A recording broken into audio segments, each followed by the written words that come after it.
Hi friends, ಎಲ್ಲರಿಗೂ ನಮಸ್ಕಾರ. Gagan cooking ಚಾನಲ್ಗೆ ಸ್ವಾಗತ. ಹೊಸದಾಗಿ ನಮ್ಮ ಚಾನಲ್ ನೋಡ್ತಾ ಇದ್ದರೆ ಸಬ್ಸ್ಕ್ರೈಬ್ ಮಾಡ್ಕೊಳ್ಳಿ, ಹಾಗೆ ಪಕ್ಕದಲ್ಲಿರೋ ಬೆಲ್ ಐಕನ್ ಕ್ಲಿಕ್ ಮಾಡಿ. ಬನ್ನಿ, ಇವತ್ತು ತುಂಬ ಟೇಸ್ಟಿಯಾದಂತಹ ರಾಜ್ಮಾ ಕಾಳಿನಲ್ಲಿ ಗೊಜ್ಜು ಮಾಡೋದು ಹೇಗೆ ಅಂತ ನೋಡ್ಕೊಳ್ಳೋಣ. ಇದು ಚಪಾತಿಗೆ, ಪೂರಿಗೆ, ವೈಟ್ ರೈಸ್ಗೆ ಸೂಪರ್ ಕಾಂಬಿನೇಷನ್. ಈ ರೆಸಿಪಿ ನೀವು ಕೂಡ ಟ್ರೈ ಮಾಡಿ ನೋಡಿ, ತುಂಬ ಟೇಸ್ಟಿಯಾಗಿರುತ್ತೆ. ಈಗ ಹೇಗೆ ಮಾಡೋದು ಅಂತ ನೋಡ್ಕೊಳ್ಳೋಣ. ನಾನಿಲ್ಲಿ ನೋಡಿ ಈ ರೀತಿ ರಾಜ್ಮಾ ಕಾಳು ಈ ರೀತಿ ಇರುತ್ತೆ ನೋಡಿ. ರಾಜ್ಮಾ ಕಾಳು ಈ ರೀತಿ ಬರುತ್ತೆ. ಇದು ನಾನಿಲ್ಲಿ ಒಂದು 1/4 kg ಅಷ್ಟು ನೀರಿನಲ್ಲಿ ನೆನೆಯಕ್ಕೆ ಹಾಕ್ತಾ ಇದ್ದೀನಿ. ಒಂದು ನೈಟ್ ಫುಲ್ಲು ನೆನಿಬೇಕಿದು ನೋಡಿ. ನೆಂದ ಮೇಲೆ ಇದನ್ನು ನಾನು ಒಂದು 5ರಿಂದ 6 ವಿಷಲ್ ಆಗೋಷ್ಟು ಕೂಗಿಸ್ಕೊಳ್ತಾ ಇದ್ದೀನಿ. ಇದಕ್ಕೆ ಆಲೂಗಡ್ಡೆ ಒಂದೆರಡು ಹೆಚ್ಕೊಂಡು ಕೂಗಿಸ್ಕೊಳ್ಳೋಕೆ ಇಟ್ಕೊಳ್ತಾ ಇದ್ದೀನಿ. ನೋಡಿ, ಈ ರೀತಿ ಇರುತ್ತೆ ರಾಜ್ಮಾ ಕಾಳು. ಇದಕ್ಕೆ ರಾಜ್ಮಾ ಕಾಳು ಅಂತಾರೆ, ಮತ್ತು ಕಿಡ್ನಿ ಬೀನ್ಸ್ ಕಾಳು ಅಂತಾರೆ ಇದಕ್ಕೆ. ಇದನ್ನು ನಾನಿಲ್ಲಿ ಗೊಜ್ಜು ಮಾಡೋದಕ್ಕೆ ಚಕ್ಕೆ 2, ಲವಂಗ 3, ಬೆಳ್ಳುಳ್ಳಿ 1 ಉಂಡೆ ಅಷ್ಟು, ಶುಂಠಿ 1 ಇಂಚಷ್ಟು, ಮೆಣಸುಕಾಳು ಸ್ವಲ್ಪ 8ರಿಂದ 10, ಜೀರಿಗೆ ಸ್ವಲ್ಪ, ಈರುಳ್ಳಿ ಸ್ವಲ್ಪ, ಹಾಗೆ ಕಾಯಿ, ಒಣಮೆಣಸಿನ್ಕಾಯಿ, ಧನಿಯಾ, ಉರಿಗಡಲೆ ಸ್ವಲ್ಪ, ಇಷ್ಟನ್ನು ನಾವು ಮಿಕ್ಸಿಗೆ ಹಾಕೊಂಡು ರುಬ್ಕೊಳ್ಬೇಕು. ನಾನಿಲ್ಲಿ ಫಸ್ಟಿಗೆ 1-2 ಟೊಮೊಟೊನೂ ಹಾಕ್ಕೊಳ್ಬೇಕು.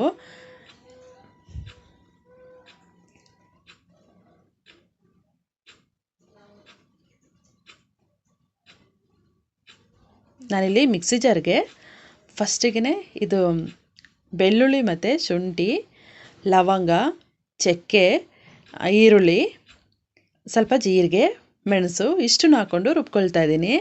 ಬರೀ ಇಷ್ಟು ಮಾತ್ರ ಫಸ್ಟ್ ರುಬ್ಕೊಳ್ಬೇಕು. ಇಷ್ಟನ್ನು ನಾನು ನೈಸಾಗಿ ರುಬ್ಕೊಳ್ತಾ ಇದ್ದೀನಿ.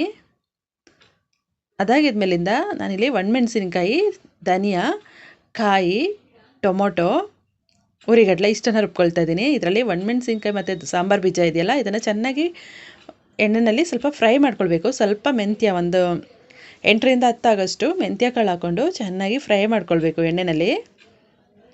ಆಮೇಲೆ ಇದಕ್ಕೆ ಕಾಯಿ ತುರಿ ಎಲ್ಲ ಹಾಕ್ಕೊಂಡು ರುಬ್ಕೊಳ್ಬೇಕು. ಈಗ ನಾವು ಮೊದಲಿಗೆ ಹಸಿ ಮಸಾಲ ರುಬ್ಬಿದ್ದೀವಲ್ಲ, ಅದನ್ನು ಇದಕ್ಕೆ ಪಾತ್ರೆಗೆ ಸ್ವಲ್ಪ ಎಣ್ಣೆ ಹಾಕ್ಕೊಳ್ತಾ ಇದ್ದೀನಿ.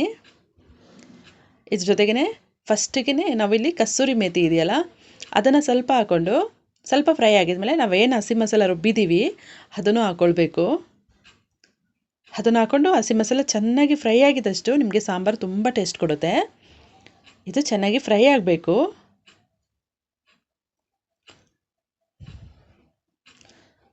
ಈ ಫ್ರೈ ಆಗ್ತಿದ್ದಂಗೆ ನಾವಿಲ್ಲಿ ಕಾಳನ್ನೆಲ್ಲ, ಬೇಯಿಸಿರೋ ಕಾಳೆಲ್ಲ ಇದೆಯಲ್ಲ ಅದನ್ನು ಹಾಕ್ಕೊಳ್ಬೇಕು. ಬೇಯಿಸಿರೋ ಕಾಳು, ಆಲೂಗಡ್ಡೆ ಎಲ್ಲ ಇದೆ, ಅದನ್ನು ಹಾಕ್ಕೊಳ್ತಾ ಇದ್ದೀನಿ. ಈ ಕಾಳನ್ನ ಇಲ್ಲ ಅಂದರೂ ನಾವು ಒಂದು 5ರಿಂದ 6 ವಿಷಲಾದರೂ ಕೂಗಿಸ್ಕೊಳ್ಬೇಕು, ಆವಾಗ ಚೆನ್ನಾಗಿ ಬೇಯುತ್ತೆ. ಮತ್ತು ಒಂದು ನೈಟ್ ಫುಲ್ಲು ನೆನೆಯಕ್ಕೆ ಹಾಕ್ಕೊಳ್ಬೇಕು. ನೀರಿಗೆ ಹಾಕ್ಬಿಟ್ಟು ನೆನೆಯಕ್ಕೆ ಹಾಕ್ಬಿಟ್ಟು ಆಮೇಲೆ ಬೇಯಿಸ್ಕೊಳ್ಬೇಕಿದು. ನೋಡಿ, ಈ ರೀತಿ ಚೆನ್ನಾಗಿ ಬೆಂದಿದೆ ಇದು. ಇದಕ್ಕೆ ಸ್ವಲ್ಪ ಅರಿಶಿನ ಪುಡಿ ಹಾಕ್ಕೊಳ್ತಾ ಇದ್ದೀನಿ. ಹಾಕ್ಕೊಂಡು ಈ ಮಸಾಲೆನಲ್ಲೇ ಚೆನ್ನಾಗಿ ಇದು ಕಾಳನ್ನು ಸ್ವಲ್ಪ ಹಸಿ ಸ್ಮೆಲ್ ಹೋಗೋ ತನಕ ಕುದಿಸ್ಕೊಳ್ಬೇಕು. ಅದಾಗಿದ್ದ ನಂತರ ನಾನಿಲ್ಲಿ ಕಾಯಿ ರುಬ್ಬಿರೋದು, ಕಾಯಿ, ಒಣಮೆಣಸಿನ್ಕಾಯಿ, ಧನಿಯಾ, ಸ್ವಲ್ಪ ಮೆಂತ್ಯ ಇದಿಷ್ಟನ್ನು ಹಾಕ್ಕೊಂಡು ರುಬ್ಕೊಂಡಿದ್ದೀನಿ. ಟೊಮೊಟೊ 1-2 ಹಾಕ್ಕೊಂಡು ರುಬ್ಕೊಂಡು ಹಾಕ್ಕೊಳ್ತಾ ಇದ್ದೀನಿ ಮಸಾಲೆ. ಇದಕ್ಕೆ ಗ್ರೇವಿ ಚೆನ್ನಾಗಿ ಬೇಕು ಅಂದರೆ ಇದೆಲ್ಲ ರುಬ್ಕೊಳ್ಳೋದ್ರಿಂದ ಗ್ರೇವಿ ಚೆನ್ನಾಗಿ ಬರುತ್ತೆ, ಅಷ್ಟೇ ಟೇಸ್ಟ್ ಕೂಡ ಇರುತ್ತೆ. ಸಾಂಬಾರು ಚೆನ್ನಾಗಿ ಕುದಿ ಬಂದರೆ, ಇದು ಗೊಜ್ಜು ಚೆನ್ನಾಗಿ ಕುದಿ ಬಂದರೆ ಸಾಂಬಾರು ತುಂಬ ಟೇಸ್ಟ್ ಬರುತ್ತೆ. ಇದು ಪೂರಿಗೆ, ಚಪಾತಿಗೆ, ವೈಟ್ ರೈಸ್ಗೆಲ್ಲ ಸೂಪರ್ ಕಾಂಬಿನೇಷನ್. ಈ ವಿಡಿಯೋ ನೋಡಿದ ಮೇಲೆ ನೀವು ಕೂಡ ಟ್ರೈ ಮಾಡಿ ನೋಡಿ, ತುಂಬ ಟೇಸ್ಟಿಯಾಗಿರುತ್ತೆ. ಫ್ರೆಂಡ್ಸ್, ಈ ರೆಸಿಪಿ ನಿಮಗೆ ಇಷ್ಟ ಆಯ್ತಂದರೆ ಪ್ಲೀಸ್ ಕಮೆಂಟ್ ಮಾಡಿ, ಲೈಕ್ ಕೊಟ್ಟು ಶೇರ್ ಮಾಡಿ. ಹಾಗೆ ಗಗನ್ ಕುಕಿಂಗ್ ಚಾನಲ್ಗೆ ಸಬ್ಸ್ಕ್ರೈಬ್ ಆಗಿ. ಈ ವಿಡಿಯೋ ನೋಡಿದ್ದಕ್ಕೆ ಎಲ್ಲರಿಗೂ ಧನ್ಯವಾದಗಳು.